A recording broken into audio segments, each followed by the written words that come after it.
Pour la 4e année consécutive, l'opération Boîte de Noël fait son retour à l'occasion des fêtes de fin d'année. Gwenaëlle Renotte et Stéphanie Moss ont lancé une nouvelle collecte à Saint-Quentin qui durera jusqu'au 10 décembre 2023. C'est une action qui se fait dans d'autres départements, dans d'autres régions, dans d'autres villes. Et Gwenaëlle, l'autre bénévole qui est avec moi, en fait, elle a vu passer l'annonce une fois et elle s'est dit ce serait chouette qu'il y ait quelque chose comme ça sur Saint-Quentin. Donc je lui ai dit si tu lances l'action, je te suis, et c'est comme ça qu'on a commencé. Le concept de cette opération est simple, prendre une boîte et y glisser de petites attentions. Il y a 5 choses à mettre dans la boîte à chaussures, donc quelque chose de chaud, donc une écharpe, une paire de gants, un bonnet, un produit d'hygiène, une brosse à dents, un dentifrice, un gel douche, un déodorant, quelque chose de bon, un paquet de gâteaux, un peu des chocolats, des bonbons. Qu'est-ce qui manque ? Un loisir, donc ça peut être un livre, un jeu de cartes ou toute autre chose. Et un petit mot d'amour, très important le petit mot d'amour. Donc une carte pour souhaiter un joyeux Noël et faire un petit mot à la personne qui recevra le cadeau. Vous avez plusieurs points de collecte. Donc il y a l'espace citoyen, il y a aussi l'office du tourisme où vous pouvez déposer vos boîtes, le presbytère de la paroisse Saint-Quentin en Vermandois, donc près de l'église Saint-Martin.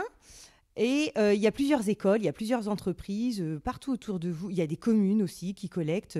Enfin, autour de vous, vous allez obligatoirement voir une annonce quelque part où il y a un point de collecte. D'ailleurs, il y a des gens qui me disent je suis désolée, j'ai déjà donné à quelqu'un d'autre dans tel point de collecte. Je lui dis oui, mais c'est nous aussi. Donc partout où vous voyez des boîtes de Noël, c'est nous. Moi, j'en ai pas mal. Elles sont distribuées à plusieurs associations. Donc au départ, notre premier but, c'était de donner aux gens sur les maraudes, donc c'est-à-dire les gens qui sont vraiment dehors. Donc la première année, on s'était dit si on a une vingtaine de boîtes, ça sera bien. On a arrêté de compter à 1500. Donc c'est pour ça qu'on recommence chaque année, c'est parce que c'est une grosse opération et que les gens donnent.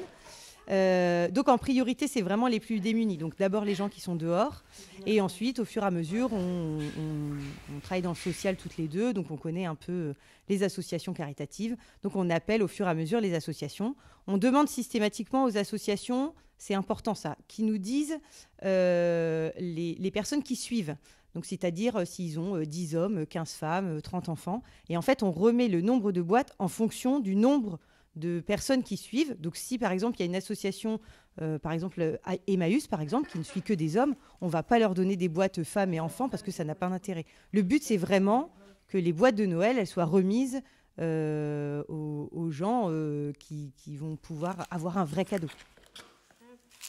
Cette opération-là, elle permet aux gens qui ont envie de faire du bien autour d'eux et qui ne savent pas comment le faire, on permet à ces gens-là de pouvoir donner, et on permet aux petites associations de pouvoir faire un arbre de Noël fourni.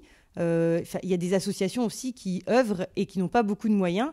Et là, en fait, de pouvoir leur apporter des boîtes de Noël, ça leur permet d'apporter un moment merveilleux aux personnes qui suivent. La collecte s'arrêtera le 10 décembre, mais vous avez encore quelques jours pour vous improviser Père Noël et ainsi réchauffer le cœur des plus démunis. C'est ça aussi, l'esprit de Noël.